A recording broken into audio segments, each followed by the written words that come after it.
Κυρίες και κύριοι, καλησπέρα σας. Απόψε είναι 5η, 23 Φεβρουαρίου του 2023. Δηλαδή είμαστε μόλις λίγες ώρες πριν την πρώτη επέτειο, μαύρη επέτειο, από την έναρξη του πολέμου και από την έναρξη της εισβολής των ρωσικών στρατευμάτων στο έδαφος της Ουκρανίας. Θα επιχειρήσουμε να κάνουμε αύριο,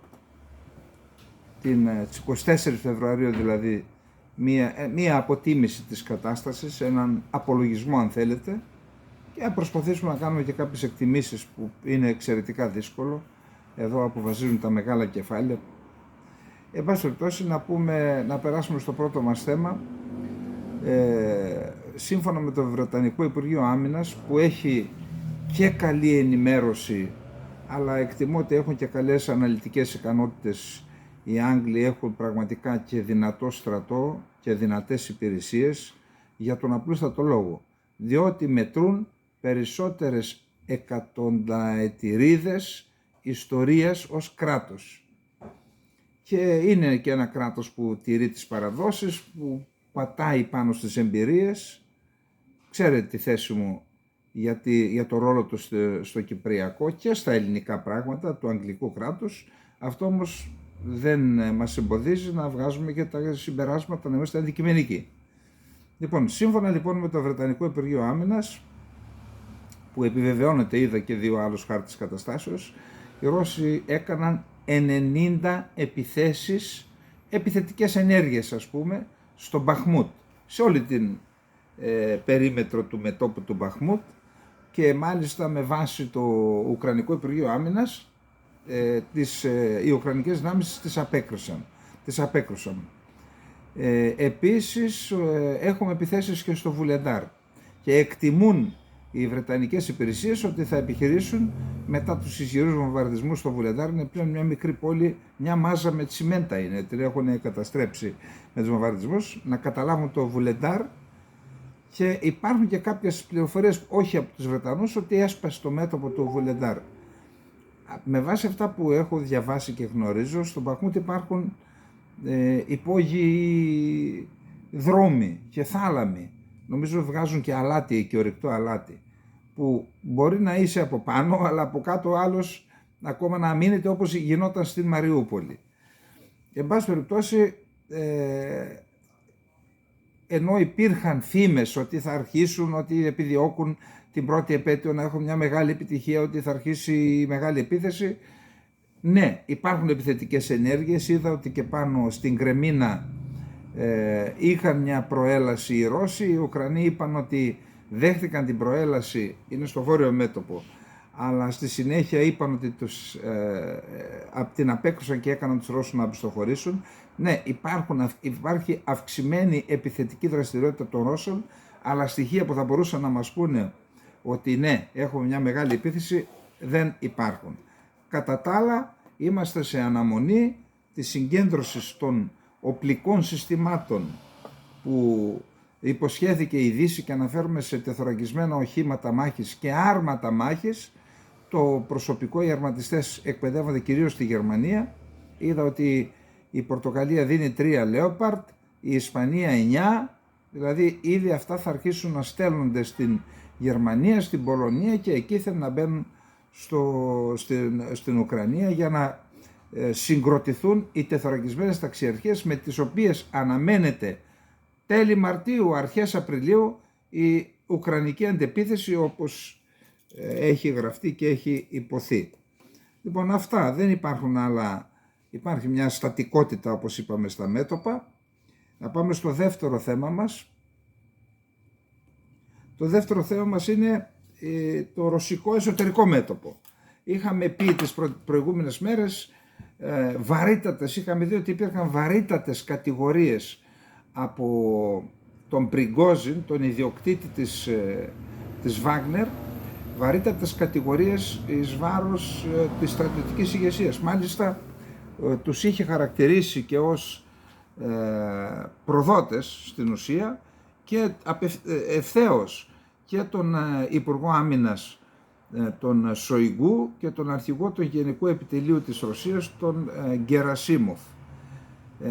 Τελικά έγινε παρέμβαση, από ό,τι διαβάζουμε, του Πούτιν και στα δύο στρατόπεδα, και σήμερα είχαμε δήλωση του Πριγκόζιν ότι έχει αποκατασταθεί η ροή των πυρομαχικών. Μάλιστα χθες ο Πριγκόζιν βγήκε μια φωτογραφία μπροστά από τάφους στρατιωτών μισθοφόρων της Βάγνερ, και απευθυνόμενος στον Σοϊγκού και στον Γερασίμοβ είπε: κοιτάξτε, αυτές τους νεκρούς, αυτοί είναι νεκροί εξαιτίας σας, επειδή αρχίσατε να στείλετε πυρομαχικά. Εν πάση περιπτώσει, φαίνεται πάντως ότι και στη Ρωσία υπάρχει μια εσωτερική αναταραχή, υπάρχει μια σύγκρουση στο στρατιωτικό κατεστημένο της Ρωσίας. Κάποιος πρέπει να φορτωθεί τις ήττες, διότι ορισμένοι μου λένε: πού βλέπεις την ήττα, κατέχουν τόσα εδάφη. Τώρα μην κοροδευόμαστε, εδώ πέρα δεν έχουμε κανένα ρόλο να εκθιάζουμε τον κάποιον και να κατηγορούμε κάποιον. Εδώ βλέπουμε τα δεδομένα στους χάρτες και στα πεδία. Η Ρωσία μετρά πολλές ήττες. Ναι, κατέλαβε στην αρχή εδάφη χωρίς να αντιμετωπίσει καθόλου αντίσταση. Εννοώ τις πρώτες μέρες. Αυτό δεν μπορείς να το πεις και νίκη. Ήταν πιθανότατα σχέδιο των Ουκρανών. Δεν ξέρω τι να πω, δεν ήμουν εκεί. Τους άφησαν να προελάσουν, μπήκαν στις πόλεις και εκεί έγινε το μακελιό, για παράδειγμα στο Χάρκοβο. Εν πάση περιπτώσει, όταν καταλαμβάνεις τόσες περιοχές χωρίς αντίσταση και μετά όταν προβάλλεται αντίσταση αρχίζεις και υποχωρείς, αυτό λέγεται ήττα σε ένα πεδίο. Δεν λέμε για τον πόλεμο, ο πόλεμος ακόμα συνεχίζεται, θα δούμε ποιος θα τον κερδίσει. Πάντως είπαμε ότι η ήττα είναι πάντα ορφανή, όλοι αποφεύγουν κάποιος που θέλει να τη ρίξει στον άλλον, ενώ η νίκη έχει πολλούς πατέρες, έτσι. Προς στιγμήν εκτιμώ ότι αυτή η κατάσταση στο μέτωπο έχει δημιουργήσει τα σοβαρά προβλήματα στη στρατιωτική ηγεσία της Ρωσίας. Πάντως, για να θυμηθούμε και τα πράγματα, όταν είχαν κάποια στιγμή οι Ουκρανοί, τις πρώτες μέρες είχαν καταλάβει κάποιο σταθμό διοικήσεως ενός σχηματισμού της Ρωσίας, και εκεί βρήκα το σχέδιο επιχειρήσεων. Το πήρε το Ουκρανικό Υπουργείο Άμυνας και κάποια στιγμή το έβγαλε στον αέρα και είπε ότι αυτό το σχέδιο που είχαν στα χέρια της Ουκρανοί, με βάση αυτό το σχέδιο ο πόλεμος θα κρατούσε 14 ημέρες. Και όντως σε 14 μέρες είχαν πετύχει αρκετά οι Ρώσοι, αλλά δεν τα πέτυχαν όλα, γιατί μετά δέχτηκαν τη φθορά, τις αντιπιθέσεις και φτάσαμε να έχουν αποσυρθεί από αρκετά εδάφη, πρώτα απ' όλα γύρω από το Κίεβο, στη συνέχεια από το Χάρκοβο και από το Ιζιουμ και από το Λιμάν, όλες από αυτές από το Σούμι αποχώρησαν από τη Χερσόνα, έτσι. Λοιπόν, αυτά, η είδηση είναι η δήλωση Πριγκόζιν ότι αποκαταστάθηκε η ροή των εφοδίων και των πυρομαχικών στις μονάδες του δικού του ιδιωτικού στρατού. Λοιπόν, τρίτο θέμα. Λοιπόν, υπάρχει ένα άρθρο που πρέπει να το διαβάσουμε. Είναι του Ανδρέας Κλούθ, μπορείτε στο Bloomberg, είναι στις γνώμες του Bloomberg, μπορείτε να δείτε ποιος είναι ο τύπος, γράφει καλά, πρέπει να το διαβάσουμε γιατί πραγματικά έχει ένα ιστορικοπολιτικό και γεωπολιτικό ενδιαφέρον. Ο κόσμος χωρίζεται σε μέτωπα. Εάν οι αμερικανικές μυστικές υπηρεσίες έχουν δίκιο και η Κίνα πρόκειται πραγματικά να εξοπλίσει τη Ρωσία στον γενοκτονικό της πόλεμο κατά της Ουκρανίας, ίσως εισερχόμαστε σε μια νέα εποχή στις διεθνείς σχέσεις, ακόμα πιο επικίνδυνη. Αυτό μένει να φανεί. Ουσιαστικά η κινέζικη στρατιωτική υποστήριξη προς τη Ρωσία θα μετέτρεπε τελικά την Ουκρανική σύγκρουση σε πόλεμο διαντιπροσώπων μεταξύ δύο εχθρικών μπλοκ, με ένα τρίτο να προσπαθεί να μείνει έξω από τη μάχη. Η ΗΠΑ, η Ευρωπαϊκή Ένωση και η γεωπολιτική Δύση, από τον Καναδά μέχρι την Ιαπωνία και την Αυστραλία, καλά η Ιαπωνία Δύση είναι, γι' αυτό τη λέει η γεωπολιτική Δύση σε εισαγωγικά, θα προμήθευαν το Κίεβο.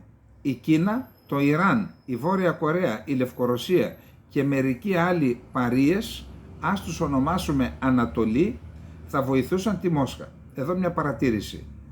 Ο Ανδρέας Κλούθ κάνει χαρακτηρισμούς.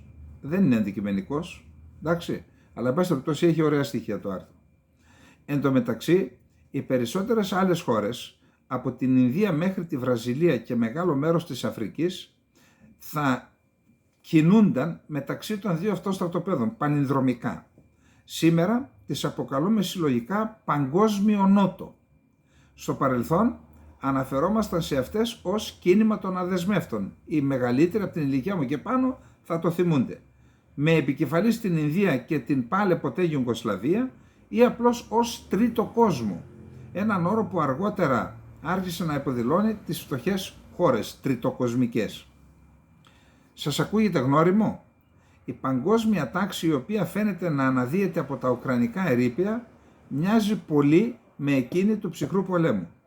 Ένας δημοκρατικός και καπιταλιστικός πρώτος κόσμος για άλλη μια φορά θα αντιμετώπιζε έναν αυταρχικό και σε γενικές γραμμές κλεπτοκρατικό, καπιταλιστικό ή μετακομμουνιστικό, δηλαδή με βάση τον αρθρογράφο, στον δημοκρατικό καπιταλιστικό κόσμο δεν υπάρχει κλεπτοκρατία. Ανδρέα, δεν μας τα λες καλά, δεν πρέπει να χαρακτηρίζουμε, να παρουσιάζουμε τα γεγονότα στεγνά. Λοιπόν, ένας λοιπόν δημοκρατικός και καπιταλιστικός πρώτος κόσμος θα αντιμετώπιζε για άλλη μια φορά έναν αυταρχικό δεύτερο κόσμο με τον τρίτο να αισθάνεται για άλλη μια φορά πιεσμένος, αγνοημένος, αγανακτισμένος και ανήσυχος. Μας λέει δηλαδή πόλεμος δια αντιπροσώπων. Στη Μέση Ουκρανία, από τη μια πλευρά ο πόλεμος δια αντιπροσώπων είναι οι Ουκρανοί και πολεμούν δια των Ουκρανών οι Δυτικοί που είπε, και από την άλλη πλευρά πολεμάει η Ρωσία την Ουκρανία, αλλά πολεμούν και η Κίνα και η Βόρεια Κορέα και το Ιράν δια της Ρωσίας. Αυτός είναι ο πόλεμος, οι δύο πλευρές, και η τρίτη πλευρά που κινείται πότε από εδώ και πότε από εκεί είναι ο παλιός τρίτος κόσμος, η αδέσμευτη, ο Παγκόσμιος Νότος. Οι διεθνείς σχέσεις διαθέτουν φανταχτερές πολυσύλλαβες λέξεις για τέτοιες διαμορφώσεις. Η τάξη του ψυχρού πολέμου ήταν διπολική. Αυτό δεν σήμαινε ούτε ότι η εποχή ήταν γεμάτη ορθολογική τάξη, ούτε ότι υπήρχαν μόνο δύο ισχυρές δυνάμεις. Απλώς υποδείκνυε τα δύο βασικά κέντρα γεωπολιτικής ισχύως, Ουάσιγκτον, Μόσχα.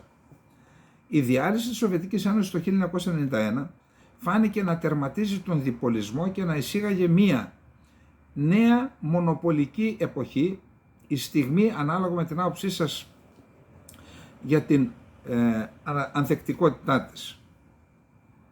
Μια νέα γεωπολιτική εποχή ή στιγμή, εννοεί ότι διήρκησε λίγο. Η ΗΠΑ ως η μόνη εναπομείνασα υπερδύναμη θα λειτουργούσαν στην πραγματικότητα ως παγκόσμιος αστυνόμος, σε εισαγωγικά. Ένας άλλος φανταχτερός όρος για αυτόν τον ρόλο είναι η ηγεμονική δύναμη. Ανάλογα με το πού στον κόσμο βρισκόταν κανείς, αυτά ήταν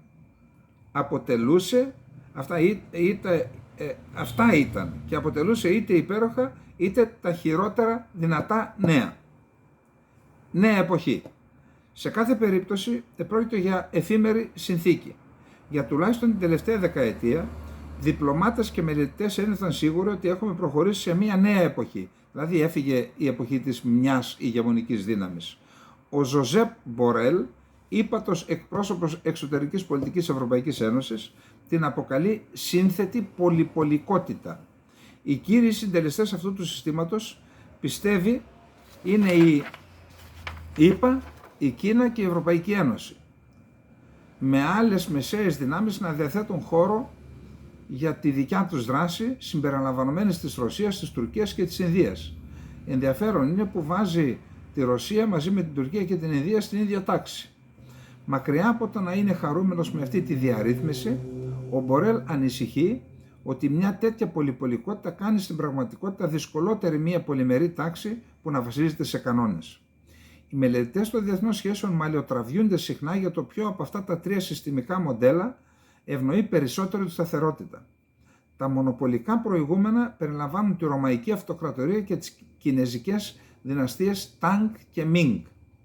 Ένα πρόβλημα είναι ότι η υπερδύναμη με την πάροδο του χρόνου αντιλαμβάνεται την ηγεμονία της λιγότερο ως προνόμιο και περισσότερο ως βάρος, αφού συχνά πρέπει να θέσει τα συμφέροντα του συστήματος πάνω από τα δικά της. Δεν είναι λίγοι Αμερικανοί που θεωρούν ότι τους χρωστάει ο κόσμος, γιατί οι ΗΠΑ για να διατηρήσουν την παγκόσμια τάξη ως ηγεμονική δύναμη καταναλώνουν και διπλωματικές πιστώσεις που διαθέτουν, αλλά και οικονομικές και στρατό κτλ. Για να διατηρήσουν την παγκόσμια τάξη. Θεωρούν δηλαδή ότι αυτός ο ρόλος του παγκόσμιου αστυνόμου γίνεται πολλές φορές εις βάρος των εθνικών του συμφερόντων. Έχει δίκιο λοιπόν εδώ. Ένα άλλο ζήτημα είναι ότι όλες οι δυνάμεις μπαίνουν νομοτελειακά στον πειρασμό είτε να κινηθούν ελεύθερες περιορισμών είτε να συγκρουστούν με τον ισχυρό παράγοντα. Ο διπολισμός έχει επίσης ιστορικά προηγούμενα από τη Σπάρτη και την Αθήνα τον 5ο αιώνα π.Χ.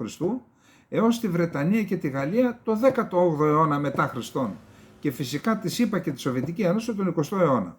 Ο ψυχρός πόλεμος που το ζήσαμε. Εάν ζήσατε την κρίση των πυράβλων της Κούβας, ίσως θυμάστε αυτό το είδος αντιπαράθεσης ως τρομακτικό. Ο διπολισμός, ωστόσο, μπορεί να απλοποιήσει τη θεωρία των παιχνίων μεταξύ δύο υπερδυνάμεων και να οδηγήσει σε σταθερότητα όπως η αμοιβαία εξασφαλισμένη καταστροφή, η MAD όπως ήταν η συντομογραφία, η οποία μας έσωσε από το πυρηνικό ολοκαύτωμα κατά τη διάρκεια του ψυχρού πολέμου. Παράδειγμα πολυπολικότητας περιλαμβάνουν την Ευρώπη του 17ου αιώνα, εκείνη του 19ου αιώνα μετά τους Ναπολεόντιους πολέμους ή εκείνη του 20ου αιώνα μετά τον Πρώτο Παγκόσμιο Πόλεμο. Στους θαυμαστές της περιλαμβάνονται μελετητές της κλασικής ρεαλιστικής παράδοσης, οι οποίοι πιστεύουν ότι η σταθερότητα προκύπτει από αλλαγή της ισορροπίας δυνάμεων μεταξύ πολλών παραγόντων. Και τα πολυπολικά συστήματα ωστόσο τελικά καταραίουν. Ο 17ος αιώνας δοκιμάστηκε στον 30ετή πόλεμο, ο οποίος άφησε πίσω του έναν στους 3 κεντροευρωπαίους νεκρό.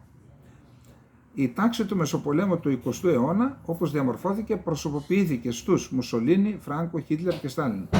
Εδώ λοιπόν που λέμε για τον 30ετή πόλεμο, που λέει ένας στους 3 νεκρός, επειδή έχω πει πολλές φορές ότι η Ευρωπαϊκή Ένωση είναι ένα ιστορικό εγχείρημα ειρήνης, με όλα τα κακά που λέτε, βάλτε ό,τι θέλετε μέσα.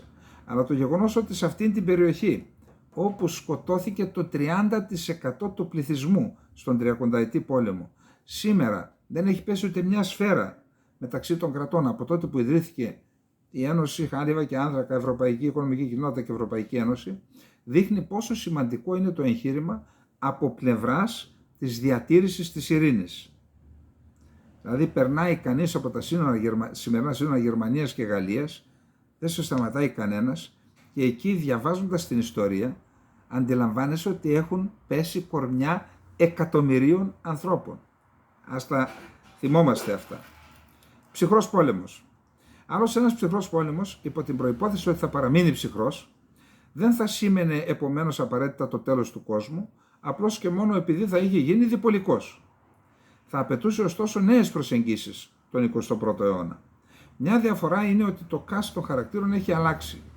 Οι ΗΠΑ και το ΝΑΤΟ εξακολουθούν να είναι οι κύριοι πρωταγωνιστές από τη μία πλευρά, όμως ενώ κατά τη διάρκεια του ψυχρού πολέμου ο κύριος ανταγωνιστής τους ήταν η Μόσχα, ενώ το Πεκίνο ήταν κάτι σαν φτωχός συγγενής της δεύτερης, οι ρόλοι εδώ πλέον έχουν αντιστραφεί. Αυτή την εποχή η Ρωσία, υπό τον Πούτιν, είναι ο παράγοντας του χάους, ο οποίος απειλεί το σύστημα ως σύνολο, χωρίς ωστόσο να είναι ομόλογοι των ΗΠΑ ή της Δύσης μακροπρόθεσμα. Εκτοξεύοντας την οργή του σε μια δύο-ώρη ομιλία αυτή την εβδομάδα, ο Πούτιν έμοιαζε περισσότερο με ξέφρενο δικτάτορα παρά με πιθανόν συνηγεμόνα ενός διπολικού κόσμου. Η Κίνα, υπό τον πρόεδρο Xi Jinping, είναι το αντίθετο. Είναι η μόνη δύναμη η οποία θα μπορούσε να αμφισβητήσει τη ΣΥΠΑ για την υπεροχή, αλλά έχει επίσης όλο και περισσότερο συμφέρον να διατηρήσει το σύστημα ως τέτοια. Η υπενιγμή αυτής της εβδομάδας από τον Γουάνγκ Γι, επικεφαλής της διπλωματίας της Κίνας, ότι το Πεκίνο θα επιδιώξει να μεσολαβήσει για μια ειρήνη στην Ουκρανία μέσω διαπραγματεύσεων, θα πρέπει να αντιμετωπίζονται με προσοχή, αλλά ταυτόχρονα να μην απορρίπτονται ασυλλόγιστα. Ανεξάρτητα από το αν χαρακτηρίζει κανείς την εποχή μας πολυπολική ή διπολική, είναι απίθανο να αποδειχθεί ευχάριστη. Οι σκέψεις με όρους σφαιρών επιρροής είναι ξανά στη μόδα εις βάρος μικρότερων χωρών που βλέπουν τους εαυτούς τους να γίνονται πιόνια στις κακέρες άλλων. Τώρα εσείς μπορείτε να δείτε ποιες είναι αυτές οι μικρές χώρες που γίνονται πιόνια. Η πολυμέρεια, δηλαδή η ρυθμισμένη συνεργασία μεταξύ όλων ή έστω των περισσότερων παραγόντων, θα γίνεται ολοένα και πιο άπιαστος στόχος, ακόμη και τη στιγμή που η κλιματική αλλαγή την καθιστά απαραίτητη. Μόνο ακαδημαϊκοί θα αποκαλούσαν οτιδήποτε από όλα αυτά τάξη. Τώρα ταχώνει και στους ακαδημαϊκούς ο Ανδρέας. Εν πάση περιπτώσει, θεωρώ ότι είναι ένα κείμενο με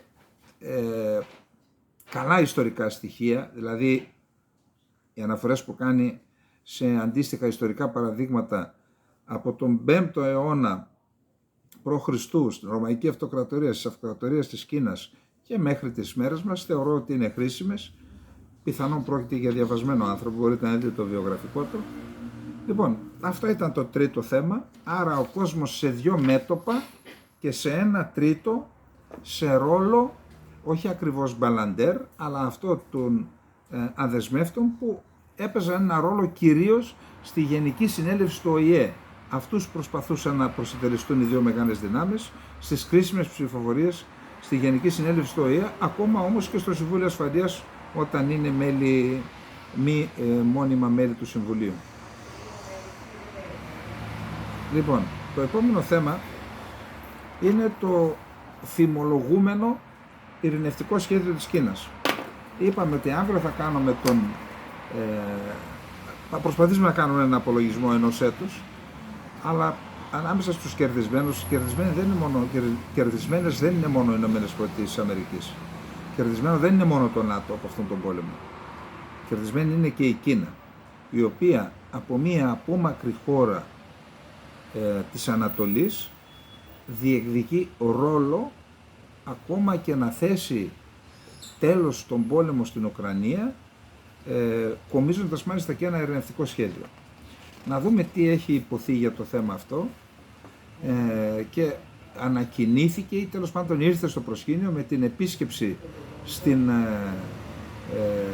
Ευρώπη του ΓΙ, του υπεύθυνου εξωτερικής πολιτικής του πολιτικού γραφείου του ΚΚΕ, του Κομμουνιστικού Κόμματος Κίνας, που είναι πιο ισχυρός από τον θεσμικό Υπουργό Εξωτερικών, διότι εκεί στο πολιτικό γραφείο της Κίνας χαράσεται η εξωτερική πολιτική του Κομμουνιστικού Κόμματος της Κίνας. Εκτός συζήτησης του Υπουργείου Εξωτερικών της Ρωσίας, του Υπουργού Εξωτερικών της Ρωσίας Σεργέη Λαυρόφ και του επικεφαλής της κινέζικης διπλωματίας Ουάνγκ Γι, έμεινε το υποτιθέμενο κινέζικο σχέδιο για την επίλυση της σύραξης στην Ουκρανία, ανακοίνωσε η Μόσχα. Παρατηρούμε δηλώσεις ορισμένων δυτικών πολιτικών και ρεπορτάζ μέσων ενημέρωσης αναφορικά με κάποιο είδους κινέζικο ειρηνευτικό σχέδιο. Ως συνήθως, διαστρεβλώνουν την πραγματική εικόνα, είπε η εκπρόσωπος του Ρωσικού Υπουργείου Εξωτερικών Μαρία Ζαχάροβα. Οι Κινέζοι εταίροι μας ενημέρωσαν για τις απόψεις τους σχετικά με τις βαθύτερες αιτίες της Ουκρανικής κρίσης, καθώς και για την προσέγγιση τους για μια πολιτική διευθέτηση. Δεν υπήρξε καμία συζήτηση ξεχωριστού ειρηνευτικού σχεδίου, πρόσθεσε.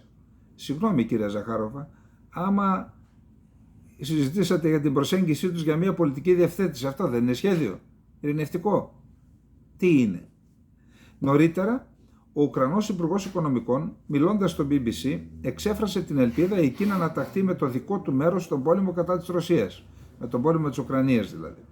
Η επισήμανσή του έγινε ενώ διεξάγονται συνομιλίες μεταξύ Μόσχας και Πεκίνου και το κλίμα ανάμεσα σε Δύση και Κρεμλίνο είναι ιδιαίτερα οξυμένο. Η Ρωσία ανακοίνωσε νωρίτερα ότι καλωσορίζει την Κίνα που αναλαμβάνει έναν πιο ενεργό ρόλο στις προσπάθειες που καταβάλλονται για να επιληθεί η σύγκρουση στην Ουκρανία και είπε ότι εκτιμά την ισορροπημένη προσέγγιση του Πεκίνου στο θέμα αυτό. Μιλώντας λίγη ώρα αφότου ο κορυφαίος διπλωμάτης Ουάνγκ Γι, Κινέζος, συναντήθηκε με τον Πούτιν στο Κρεμλίνο, η εκπρόσωπος του Υπουργείου Εξωτερικών της Ρωσίας Μαρία Ζαχάροβα δήλωσε ότι η επίσκεψη του Ουάνγκ έδειξε ότι η Ρωσία και η Κίνα έχουν την ίδια προσέγγιση σε πολλά παγκόσμια ζητήματα. Καλωσορίζουμε την ετοιμότητα της Κίνας να παίξει θετικό ρόλο στην επίλυση της Ουκρανικής κρίσης, δήλωσε η Ζαχάροβα κατά τη διάρκεια ενημέρωσης. Κατά τα άλλα, δεν έφερνε ειρηνευτικό σχέδιο. Πώς θα παίξει, αφού λέει προσπάθειες να λύσει, κυρία Ζαχάροβα, κάτι μας μπερδεύεται εδώ. Η Ουκρανία. Δεν είχαμε καμία διαβούλευση με την Κίνα. Πάντως, το Κίεβο διαμηνύει ότι δεν είχε καμία διαβούλευση με την Κίνα όσον αφορά την πολιτική πρόταση και το ειρηνευτικό σχέδιο για την Ουκρανία. Η Κίνα δεν διαβουλεύτηκε μαζί μας όσον αφορά το ειρηνευτικό σχέδιό της για το τέλος του πολέμου της Ρωσίας στην Ουκρανία, ανέφερε κορυφαίος Ουκρανός αξιωματούχος, τη στιγμή πάντως που ο Ουκρανός υπέξ Δμήτρο Κουλέμπα υποστήριξε ότι ο Γουάνγκ Γι του παρουσίασε κάποια βασικά χαρακτηριστικά του ειρηνευτικού σχεδίου κατά τη συνάντησή του στη Γερμανία τις αρχές της εβδομάδας στο πλαίσιο της διάσκεψης για την ασφάλεια που έγινε στο Μόναχο. Ανυπομονούμε να λάβουμε το κείμενο της πρότασης, επειδή δεν μπορούμε να εξάγουμε συμπεράσματα μόνο από αυτά που ακούμε, υποστήριξε ο Κουλέμπα, ο οποίος στην ομιλία του στη Γενική Συνέλευση του ΟΗΕ τόνισε ότι η Ουκρανία είναι ανοιχτή σε συνομιλίες. Είπε όμως, είμαστε έτοιμοι να μιλήσουμε με όσους έχουν ιδέες που μπορούν να μας βοηθήσουν να πετύχουμε αυτόν τον στόχο, τόνισε ο Κουλέμπα, ο οποίος ωστόσο προειδοποίησε ότι καμία ειρηνευτική πρόταση δεν πρέπει να παραβιάζει τις κόκκινες γραμμές που έχει θέσει το Κίεβο. Οι κόκκινες γραμμές είναι οι αρχές του καταστατικού χάρτη των Ηνωμένων Εθνών που περιλαμβάνουν το σεβασμό στην εδαφική ακεραιότητα της Ουκρανίας. Δεν θα υπάρξει καμία διαπραγμάτευση για τα ουκρανικά εδάφη. Ο πρόεδρος Ζελένσκι το έχει πει ξεκάθαρα, υπογράμμισε ο Ουκρανός Υπουργός Εξωτερικών. Άρα ξεκαθαρίζει το τοπίο, υπάρχει κάποιο ειρηνευτικό σχέδιο, πολύ πιθανόν η Κίνα να μην το επέδωσε υπό τη μορφή εγγράφου, όμως κατέστησε κοινωνούς και τη μια πλευρά και την άλλη ότι προτίθεται να παίξει έναν διαμεσολαβητικό ρόλο για να λυθεί το ζήτημα. Πάντως, η ρωσική πλευρά επιμένει ότι δεν πρόκειται να συζητήσει με την Ουκρανία, διότι η Ουκρανία, το Κίεβο, η ηγεσία της Ουκρανίας δεν είναι αυτόβουλη και είπε ότι το πρόβλημα της Ουκρανίας θα λυθεί μέσα από συνομιλίες με την Ουάσιγκτον. Εν πάση περιπτώσει, παρότι έχω άποψη για το πόσο είναι πιθανό να κρατήσει ο πόλεμος, αυτή τη στιγμή, εκτός από την πρωτοβουλία της Κίνας, δεν υπάρχει τίποτα άλλο στον ορίζοντα που θα μπορούσαμε να πούμε ότι ναι, υπάρχει πιθανότητα οι δύο πλευρές να καθίσουν στο τραπέζι των διαπραγματεύσεων για να βρεθεί μια λύση, ένα ειρηνευτικό σχέδιο στον πόλεμο που ξεκίνησε ακριβώς πριν από 1 χρόνο. Λοιπόν, πάμε στο επόμενο θέμα μας. Το επόμενο θέμα είναι Σουηδία-Φινλανδία.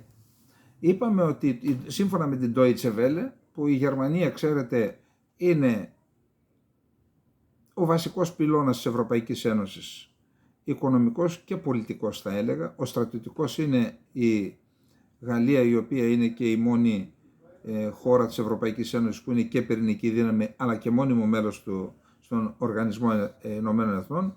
Πάντως, επειδή είναι η οικονομική υπερδύναμη της Ευρωπαϊκής Ένωσης η Γερμανία, έχει και ιδιαίτερο πολιτικό βάρος και αυτήν επιλέγουν οι Αμερικανοί όταν θέλουν να δώσουν πολιτικές υπεργολαβίες στην περιοχή μας, όπως για παράδειγμα η ελληνοτουρκική προσέγγιση.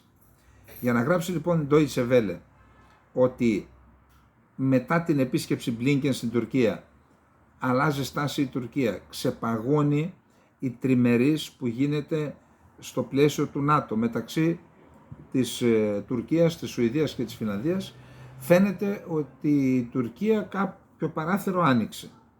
Σήμερα, ενώ τις προηγούμενες εβδομάδες οι αξιωματούχοι της Φινλανδίας έλεγαν και να ανοίξει την πόρτα η Τουρκία, εμείς δεν μπαίνουμε μόνοι μας, θα μπούμε με την Σουηδία, για πρώτη φορά είδα τον πρόεδρο της Φινλανδίας να δηλώνει ότι αν η Ουγγαρία πρόκειται να το κάνει τις επόμενες μέρες, ίσως την επόμενη εβδομάδα, και η Τουρκία κυρώσουν την ένταξή μας στο ΝΑΤΟ, εμείς θα μπορούσαμε να προχωρήσουμε και μόνοι μας τον Ιούνιο στο ΝΑΤΟ. Κατά πάσα πιθανότητα λοιπόν η λύση που βρέθηκε είναι η εξής: η Τουρκία να επιτρέψει τώρα την είσοδο της Φινλανδίας και να έχει υποσχεθεί ότι μέχρι την επόμενη σύνοδο κορυφής του ΝΑΤΟ θα έχει διευθετηθεί και το θέμα με την Σουηδία. Ήταν μια εξέλιξη σημερινή και θεώρησα ότι, επειδή το έχουμε πει τις προηγούμενες μέρες και το έχουμε υπερτονίσει, θεώρησα ότι θα έπρεπε να το θίξουμε στην απόψινή μας εκπομπή. Πάμε το επόμενο θέμα. Καλά, είναι δύσκολο να το πιστέψετε, να το πιστέψει κανείς. Είδα λοιπόν σήμερα βίντεο. Όπως γνωρίζετε, μετά τον σεισμό, σε ανώτατο επίπεδο, το Εργατικό Κόμμα του Κουρδιστάν, το PKK, εδώ το λέμε PKK, οι Κούρδοι δεν το θέλουν αυτό, διότι η λέξη, όπως ακούτε το δεύτερο κομμάτι της, οι δύο τελευταίες φράσεις σημαίνουν κάτι άλλο στην Τουρκία, κάτι κακό, και σωστό είναι PKK. Για τους Κούρδους, εγώ θα έλεγα, αφού οι Κούρδοι ίδρυσαν το κόμμα τους, αυτόν την προφορά πρέπει να επιλέξουμε και τίποτα άλλο. Οι Κούρδοι λοιπόν δήλωσαν μετά το σεισμό ότι εμείς σταματάμε κάθε στρατιωτική δραστηριότητα μέχρι νεοτέρας για να είναι το τουρκικό κράτος, αλλά και οι άλλες δομές και τα κόμματα και η κοινωνία απερίσπαστη στο να προσφέρει τη βοήθειά της στους σεισμόπληκτους σε αυτήν την καταστροφή που έπληξε κυρίως Κούρδους. Πάνω από το 50% των σεισμόπληκτων είναι κουρδικής καταγωγής. Παρ' όλα αυτά λοιπόν, παρότι σταμάτησε κάθε στρατιωτική δραστηριότητα το Εργατικό Κόμμα του Κουρδιστάν, το PKK, βλέπω τώρα ότι η Τουρκία όχι μόνο συνεχίζει τις επιχειρήσεις της σε μια ξένη χώρα, στο Ιράκ. Να το ξαναπώ, ενώ η Ρωσία είναι σε μια ξένη χώρα και έχει σηκωθεί η Δύση στο πόδι να βοηθήσει την βαλόμενη χώρα, δεν μιλάει κανείς που η Τουρκία εδώ και μήνες, τουλάχιστον από τις 24 Απριλίου νομίζω, έχει εισβάλει, έχει ξεκινήσει μια επιχείρηση και έχει εισβάλει στο έδαφος του Ιράκ, στο βόρειο Ιράκ, στο νότιο Κουρδιστάν, και εκεί χρησιμοποιεί χημικά όπλα απαγορευμένα, κάνουν ότι δεν καταλαβαίνουν όλοι. Τώρα χρησιμοποιεί βόμβες φωσφόρου, είδα βίντεο δηλαδή, έδειξαν βίντεο οι Κούρδοι αντάρτες, και κανένας δεν υδρώνει, κανένας του αυτή δεν υδρώνει.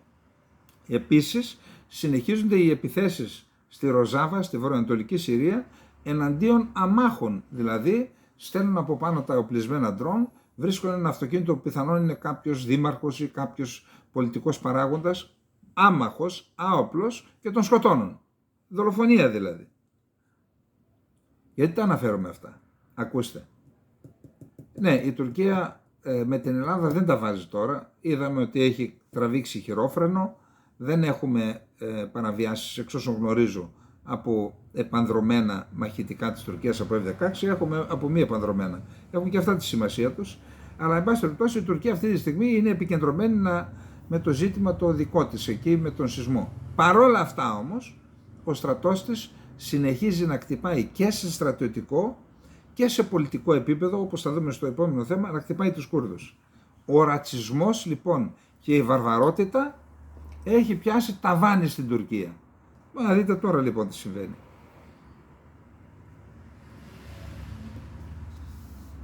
Υπάρχει μια επαρχία στη Μαλάτια που λέγεται Ντογάνσεχιρ.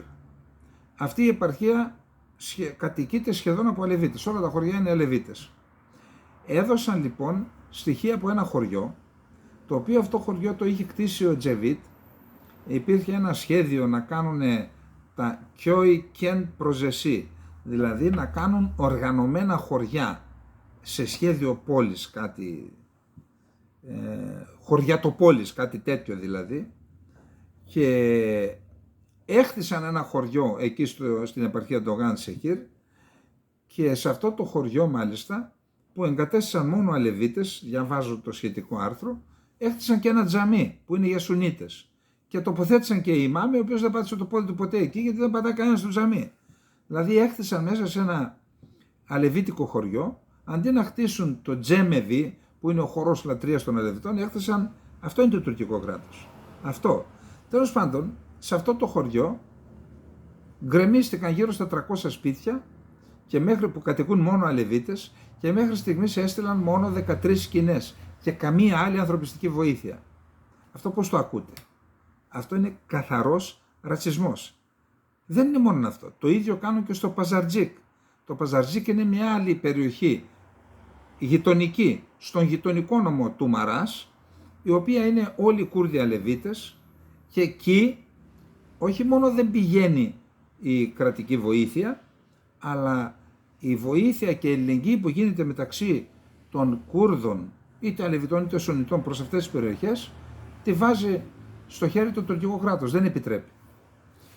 Άρα ο ρατσισμός του τουρκικού κράτους και η βαρβαρότητα συνεχίζεται και σε στρατιωτικό επίπεδο, όπως προανέφερα, και σε κοινωνικό επίπεδο, όπως είπα τώρα.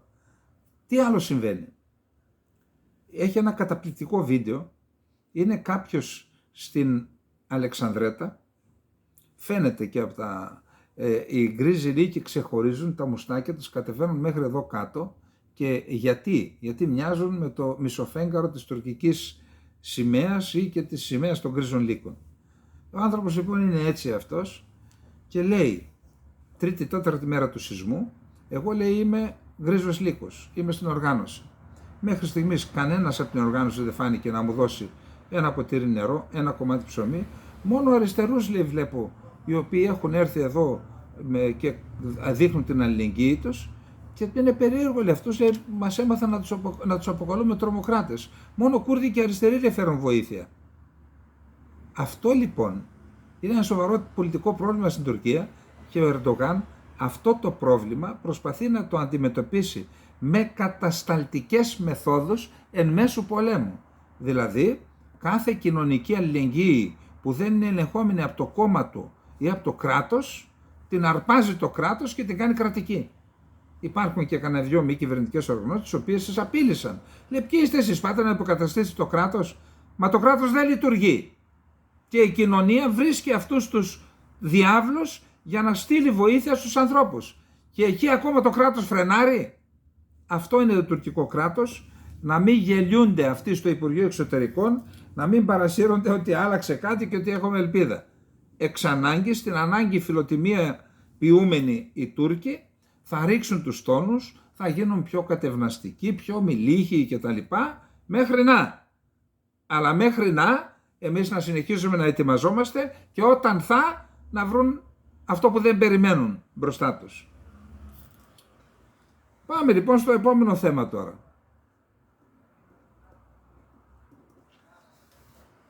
Διαβάζω τις τουρκικές εφημερίδες.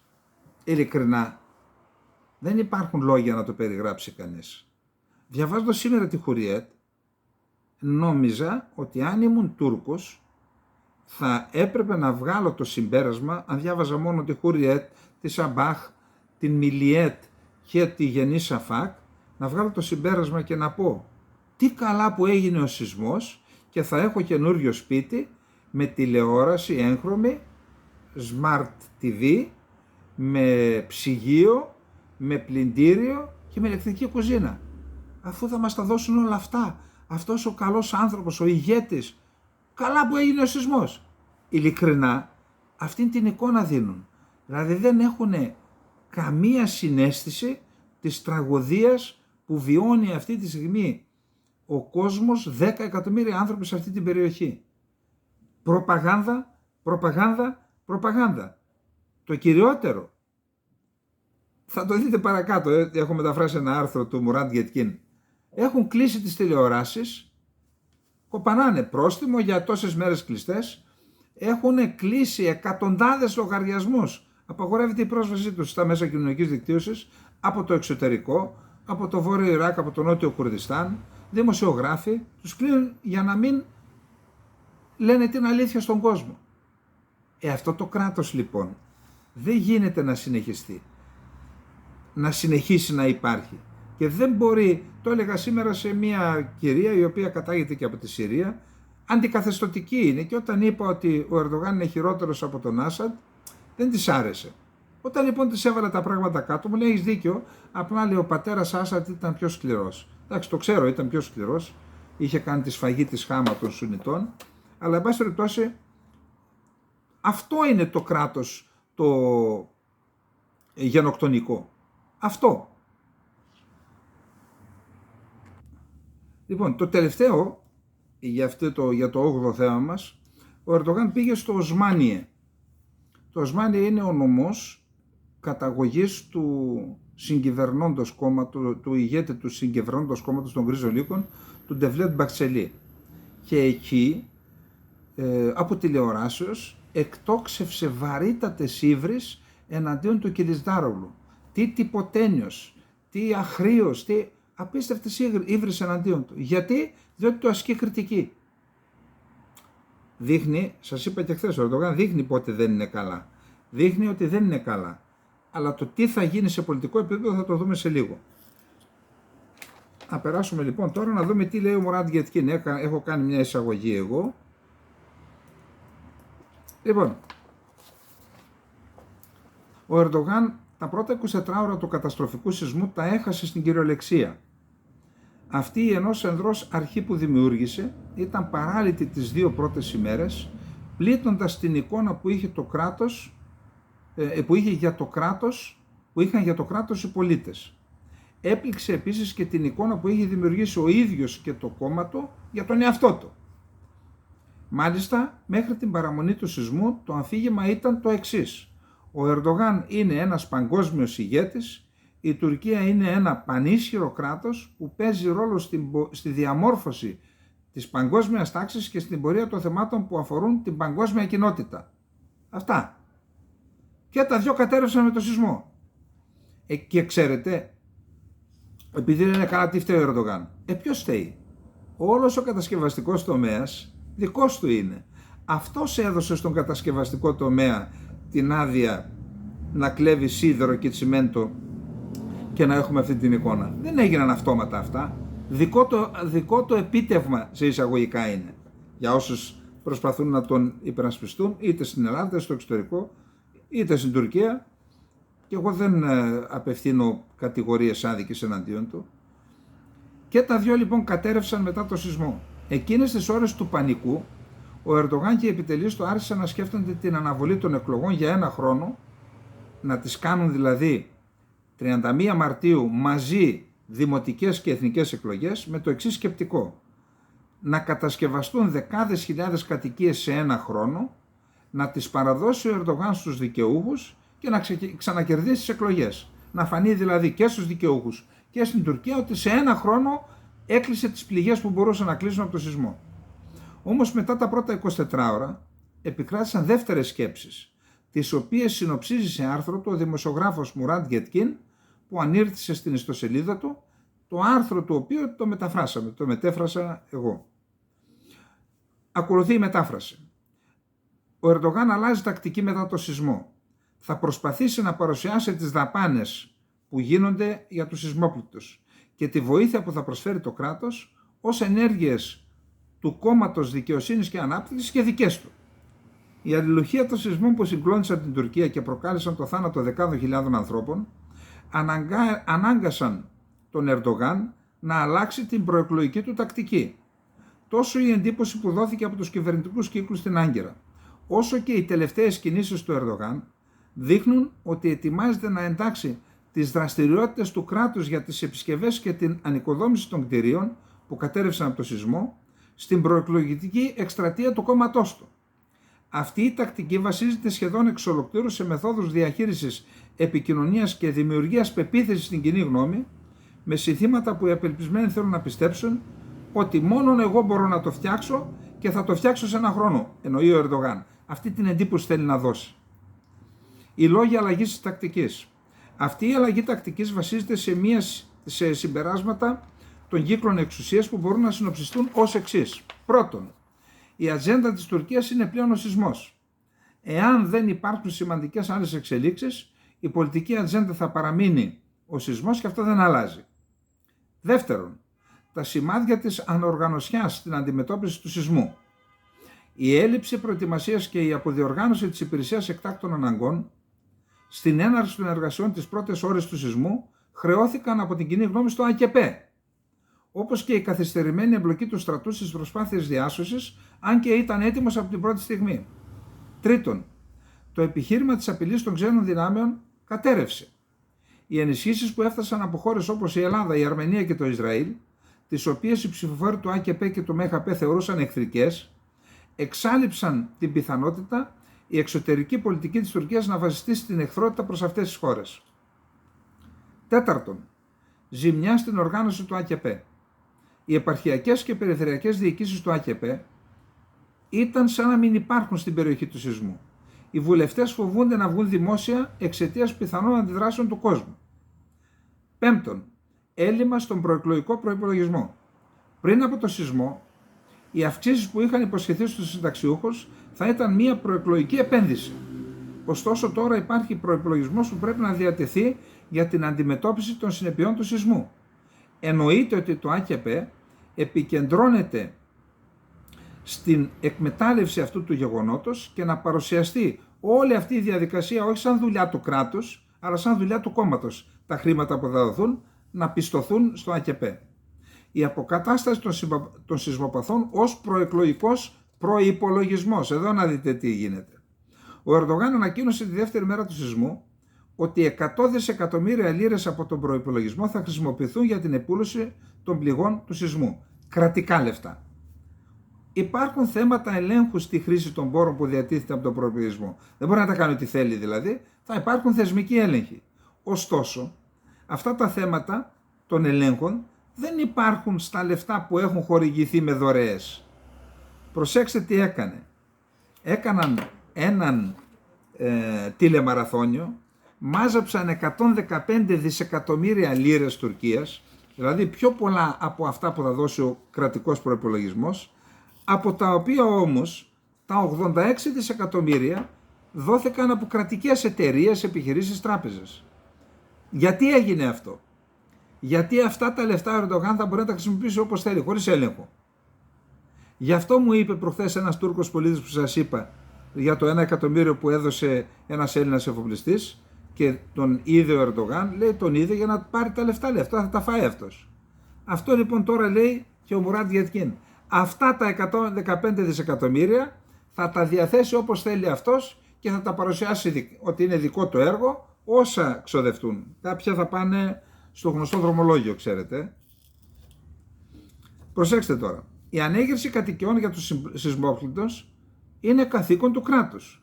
Ωστόσο, ο Ερντογάν στην ομιλία του στην πόλη Οσμάνιε, που σας είπα πριν λίγο, είπε ότι μόνο εγώ μπορώ να ολοκληρώσω αυτό το έργο σε ένα χρόνο. Ακούστε τι είπε. Θα μας δώσετε περιθώριο ένα χρόνο. Μέσα σε ένα χρόνο θα χτίσουμε αυτές τις μόνιμες κατοικίες με την άδεια του Αλλάχ και θα εγκαταστήσουμε σε αυτές τους πολίτες μας. Ακριβώς όπως τα κέντρα των πόλεων μας, στοκεύουμε να ξαναχτίσουμε τα χωριά μας μέσα σε ένα χρόνο. Αλλά εγώ μόνο μπορώ να το κάνω, κανένας άλλος.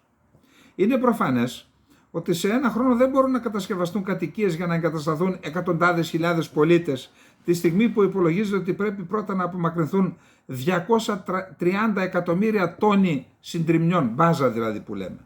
Μακάρι να μπορούσε να γίνει αυτό. Πάντως ο Ερντογάν υπονοεί ότι το κράτος δεν μπορεί να το κάνει αυτό. Θα γίνει αυτό μόνο αν ο ίδιος παραμείνει στην ηγεσία. Διαφορετικά δεν θα γίνει. Άρα ψηφίστε με. Το ΑΚΠ δεν έχει άλλο ατού. Επομένως ο Ερντογάν δεν έχει κανένα αφήγημα για το αύριο.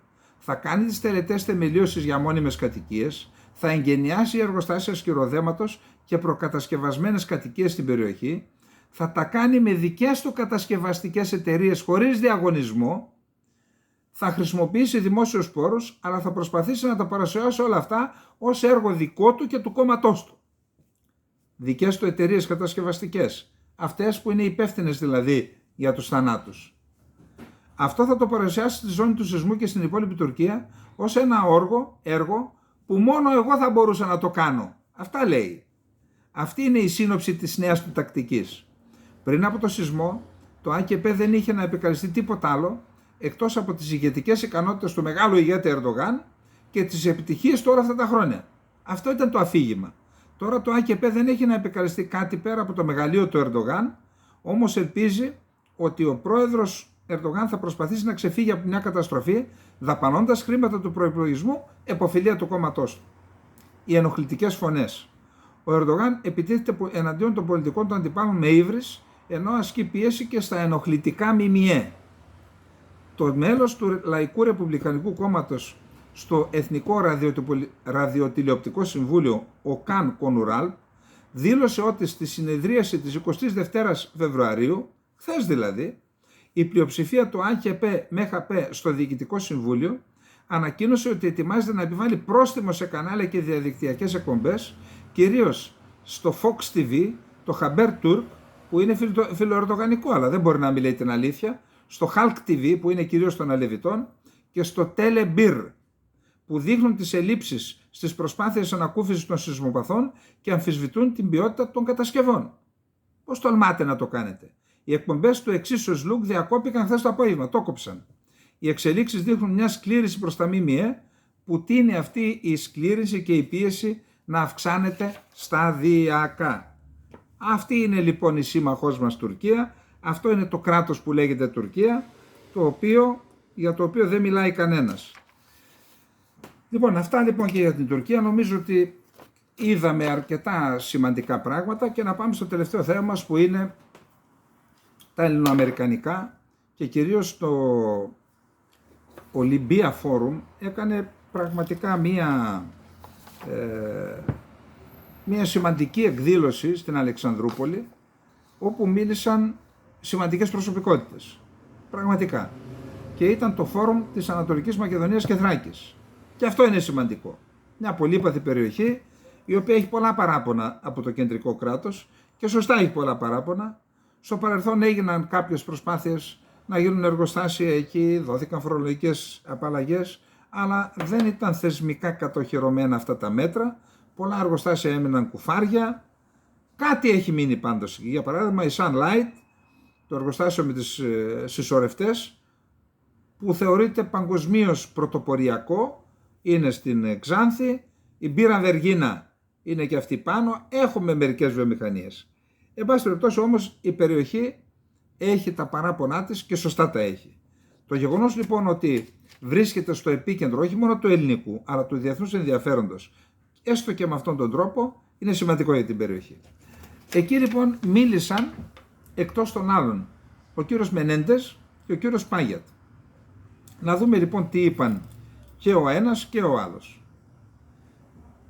Μίλησαν με βιντεοσκοπημένο μήνυμα, έτσι. Η προθυμία της Ελλάδας να δώσει το παράδειγμα. Διοργανωτές είναι το Olympia Forum, ο Δήμος Αλεξανδρούπολης, το Energizing Greece και η εφημερίδα Hellas Journal του Μιχάλη Ιγνατίου. Είναι συνεργαζόμενες, είναι το διοργάνωσε το Olympia Forum σε συνεργασία με Δήμο Αλεξανδρούπολης, το Energizing Greece και τη Hellas Journal. Λέει λοιπόν ο Μενέντες, η προθυμία της Ελλάδας να δώσει το παράδειγμα σε ό,τι αφορά την ενέργεια δεν αποτελεί απλώς τον ορισμό της ηθικής ηγεσίας. Είναι απολύτως λογική οικονομικά. Οι ελληνικές καινοτομίες στην ηλιακή και αιωλική ενέργεια εδραιώνουν την ηγεσία σας σε αυτόν τον χώρο, χαρίζοντας μεγαλύτερες οικονομικές ευκαιρίες στους ανθρώπους σας σε μακρύ χρονικό ορίζοντα στο μέλλον.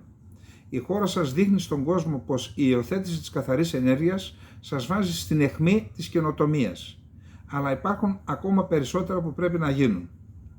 Ως γιος προσφύγων ο ίδιος, που οι γονείς μου ήρθαν στις ΗΠΑ σε αναζήτηση μιας καλύτερης ζωής, έχω βαθιά εκτίμηση στην ελληνοαμερικανική κοινότητα, τα απίστευτα επιτεύγματα και τη συνεισφορά της.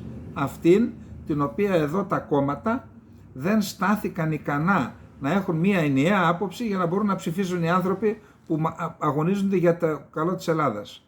Αναγνωρίζουν δηλαδή την αξία τους οι ξένοι και εμείς εδώ τους απαξιώνουμε. Βγάζετε συμπεράσματα.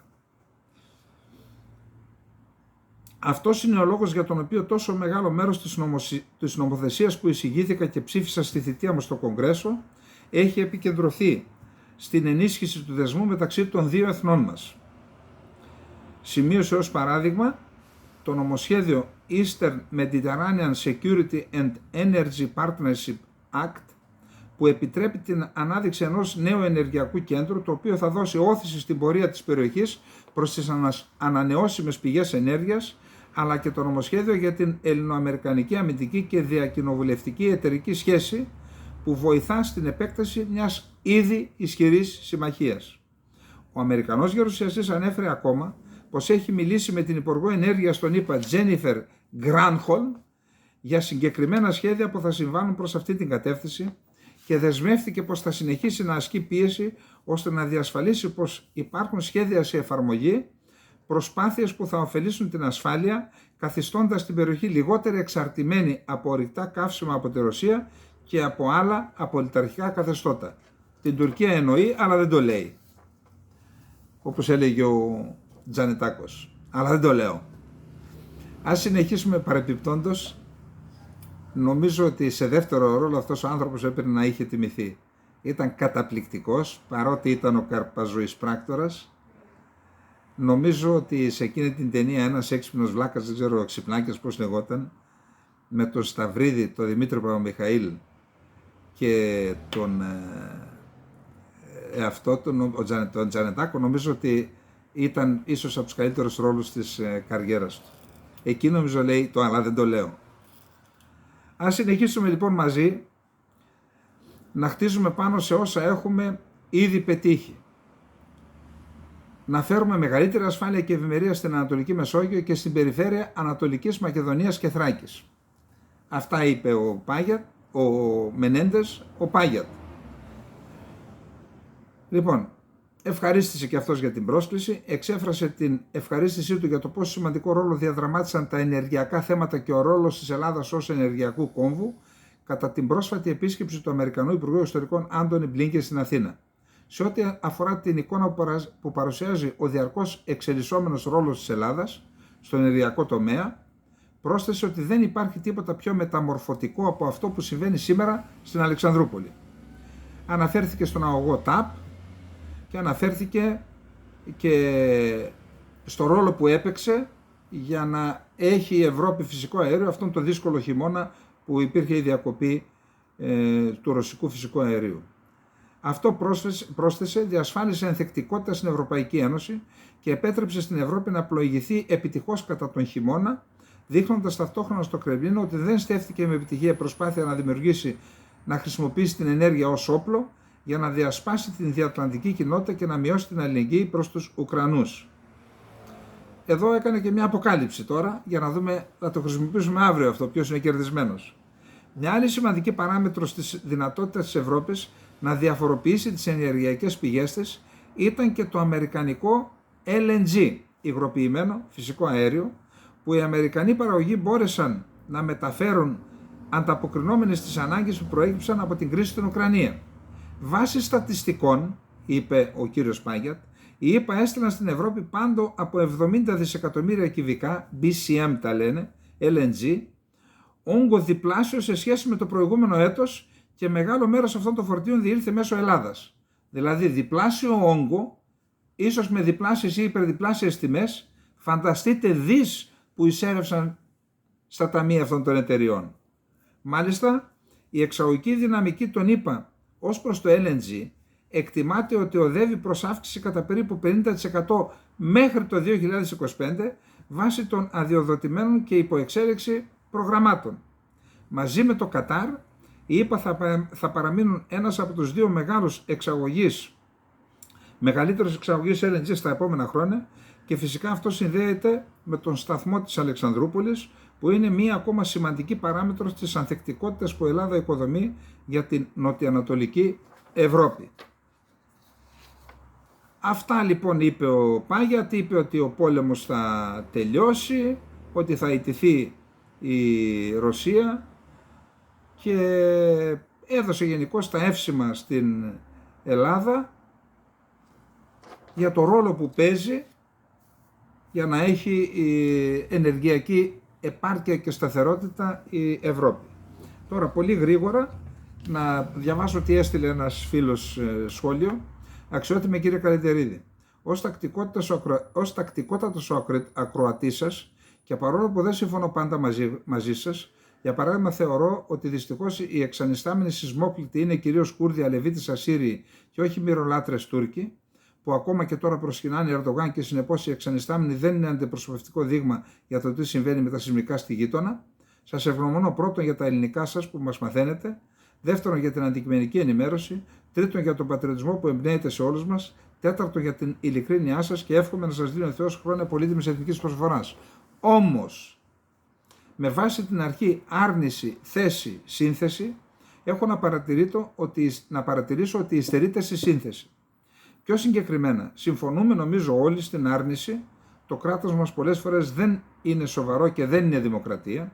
Συμφωνούμε νομίζω και στη θέση ότι πρέπει να αλλάξει αν θέλουμε να έχει ό,τι του λείπει και να φέρνει καλά αποτελέσματα προς το εθνικό συμφέρον ή τουλάχιστον να αποφεύγονται οι τραγωδίες τύπου μακεδονικού ζητήματος, λύσεων κυπριακού, γαλάζιας πατρίδας, χωρικών υδάτων κτλ. Βλέπετε αχρίαστες επισκέψεις δένδια με χαρακτήριστους αναγκαλισμούς με όσους μας βρίζουν και μας απειλούν ως έθνος και ως πρόσωπα και διαπιστώνεται διαχρονικότητα των φαινομένων με όλες τις κυβερνήσεις, άρα φταίει το σύστημα και όχι οι κυβερνώντες. Ως εδώ όλα σωστά είναι δικές μου θέσεις αυτές. Πώς όμως θα γίνει αλλαγή και όχι εναλλαγή, δηλαδή να φεύγει ο ένας, να έρχεται ο άλλος και να έχουμε τα ίδια προβλήματα. Εδώ απαιτείται πρώτον έρευνα δεδομένων, δεν είμαστε π.χ. η Ελβετία, έχουμε το συγκεκριμένο γείτονα με τα συγκεκριμένα χαρακτηριστικά και ιστορικό, ενώ έχουμε τις εξής αδυναμίες. Αναγνώριση και απαρίθμηση αδυναμιών με ανάλυση των ιστορικών αιτίων και μετά διατύπωση εναλλακτικών προτάσεων στόχων με παράλληλη διατύπωση τρόπων προσέγγισης των στόχων. Είμαι βέβαιος ότι θα πείτε έργο τιτάνιο και ποιος μπορεί να το κάνει. Αν κάποιος μπορεί, κύριε Καλεντερίδη, αυτός κατά τη γνώμη μου είστε μόνον εσείς. Ως κατεξοχήν ερευνητής κατά το ρήμα εκείνου του Γάλλου διαφωτιστή, νομίζω του Πασκάλ, που αντιλέγοντας το σκέπτομαι άρα υπάρχω, είπε όχι, αμφιβάλλω άρα υπάρχω. 21 Δευτέρου του 2023, Γιώργος Χατζηθεοδόρου. Γιώργο, όχι τώρα να κάνουμε και προτάσεις για την Ελλάδα, θα μας πούνε το καβάλισε το καλάμι ο Καλεντερίδης. Αυτός το κάνετε εσείς. Γιατί όχι. Μοιραζόμαστε τόσες ιδέες εδώ πέρα, τόσες πληροφορίες μάλλον, λέω και τα σχόλιά μου, κάντε εσείς τις προτάσεις και τις φέρνω εγώ ή δεν τα συζητάμε. Πώς είναι δυνατόν τώρα, αυτά είναι ζητήματα, δεν είναι ζητήματα ενός ατόμου. Αυτά που λέτε, δηλαδή να κάνουμε τη σύνθεση. Αυτό θέλει δουλειά, θέλει ολόκληρη την κοινωνία παρούσα. Αλλά εν πάση περιπτώσει θέλει ένα ολόκληρο επιτελείο. Πού να τα ξέρω εγώ ποια είναι η λύση των προβλημάτων αυτών που διαπιστώνουμε. Δεν είναι εύκολο τώρα. Μην απαξιώσουμε και το έργο που κάνουμε, να αρχίσουμε να κάνουμε και προτάσεις. Να μας πούνε ότι το καβαλήσαμε το καλάμι, το έχουμε πει. Το καλάμι το έχουμε ακόμα παρκαρισμένο. Δεν το καβαλήσαμε. Τι θες να το καβαλήσουμε και να μας κατηγοράνε μετά. Λοιπόν, αυτά είχαμε να πούμε για απόψε. Καληνύχτα, να είστε όλες και όλοι καλά. Καληνύχτα.